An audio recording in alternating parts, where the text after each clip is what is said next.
నమస్తే. Gujarat BJP story దాని గురించి ఒక టాపిక్ చేయమని చెప్పని కోరితే సూర్య మీడియా వాళ్ళకు నేను చేస్తున్నాను. అసలు హిందుత్వ ల్యాబొరేటరీ అనేది గుజరాత్లోనే మొదలైంది. అది ఆ ల్యాబొరేటరీని క్రియేట్ చేసిందే నరేంద్ర మోడీ గారు.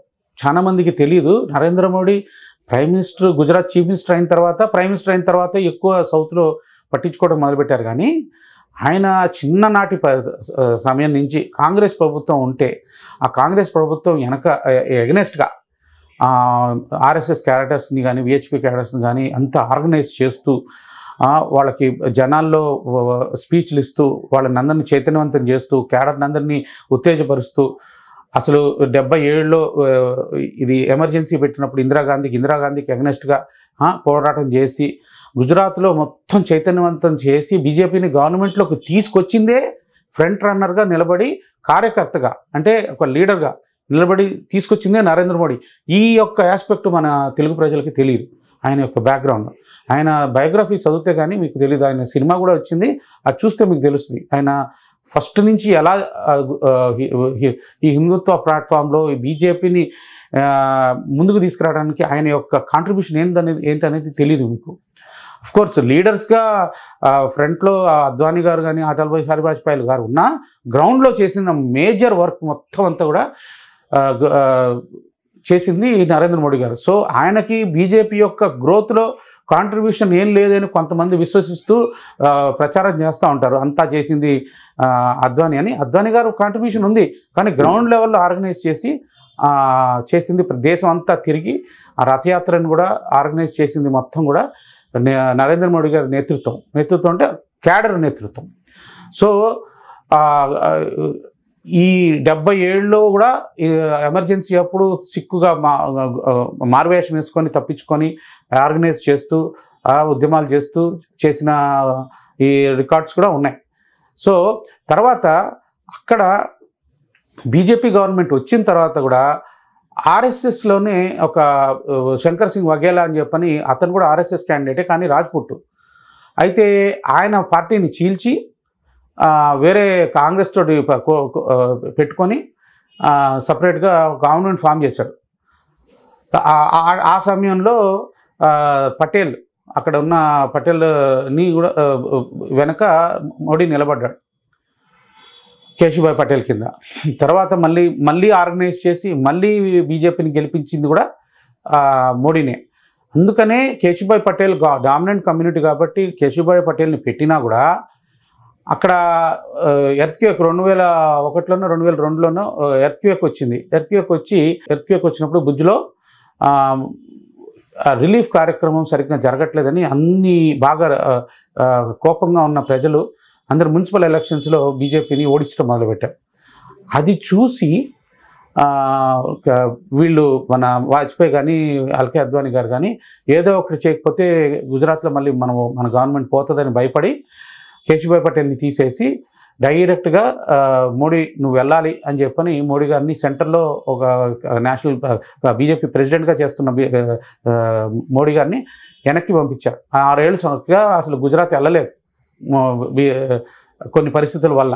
అక్కడ కేశుభాయ్ పటేల్ ఇతనుంటే ఈయనకి మొత్తం బాగా అటెన్షన్ వస్తుందని మోడీ గారిని గుజరాత్లో ఉండటానికి వీల్లేదని చెప్పని గొడవ చేస్తే ఇంకా నేషనల్ సెంటర్కి ఢిల్లీకి తీసుకొచ్చి ఢిల్లీలో బీజేపీ ప్రెసిడెంట్ చేశారు, నేషనల్ ప్రెసిడెంట్ని మోడీ గారు. 6 సంవత్సరాలు అసలు గుజరాత్కి వెళ్ళలేదు. అయితే అక్కడ గవర్నమెంట్ పడిపోతుందన్న భయంతో కేశుభాయ్ పటేల్ని తీసి డైరెక్ట్గా చీఫ్ మినిస్టర్ చేసింది అటల్ బిహారీ వాజ్పేయి అండ్ అద్వానీ గారు. సో మోడీ గారి యొక్క కాంట్రిబ్యూషన్ ఎంత ఉందనేది మీకు ఈ విషయంలో తెలుస్తాను. తర్వాత జనవరి 25 కానీ 26 కానీ 2002 ఆ సమయంలో 1 year కంప్లీట్ అవుతూ ఉండింది ఏది ఈ ఎర్త్క్వేక్ వచ్చి. సో ఆ 1 year అయిపోయినప్పుడు గుజరాత్కి ఎంత డబ్బు వచ్చింది అంటే ఎన్జిఓలు కానీ లేకపోతే ఎన్ఆర్ఐస్ కానీ ఎవరు వేరే విదేశాల ఏ ఆర్గనైజేషన్స్ ఎంత డబ్బు వస్తే ప్రతి రూపాయికి రూపాయి ఎక్కడ నేను ఖర్చు పెట్టాను, ఎంత ఖర్చు పెట్టానని చెప్పని ఆయన అక్టోబర్లో చీఫ్ మినిస్టర్ అయితే ఆ 3 నెలల్లోనే మొత్తం ప్రోగ్రెస్ రిపోర్ట్ చూపించి భయంకరమైన రిజల్ట్స్ తీసి చూపించి రిలీఫ్ ఎఫర్ట్స్లో చూపించి అందరినీ విస్మయమయ్యేటట్టు చేశాడు మోడీ గారు. తర్వాత ఆయన 6 months లోపల ఎమ్మెల్యేగా గెలవాలి, ఎందుకంటే చీఫ్ మినిస్టర్ లేకపోతే ఉండటానికి లేదు, డైరెక్ట్గా వచ్చాడు కాబట్టి. ఆ చీఫ్ మినిస్టర్గా గెలిచిన నెక్స్ట్ డేనే, అంటే ఎమ్మెల్యేగా గెలిచిన నెక్స్ట్ డేనే బై ఎలక్షన్స్లో ఈ అల్లర్లు 2002 రైట్స్ అల్లర్లు జరిగినాయి గుజరాత్లో. అప్పుడు గుజరాత్లో గ్రౌండ్ మేనేజ్ చేస్తుంది ఒక తగోడియా, అతను కూడా పటేల్.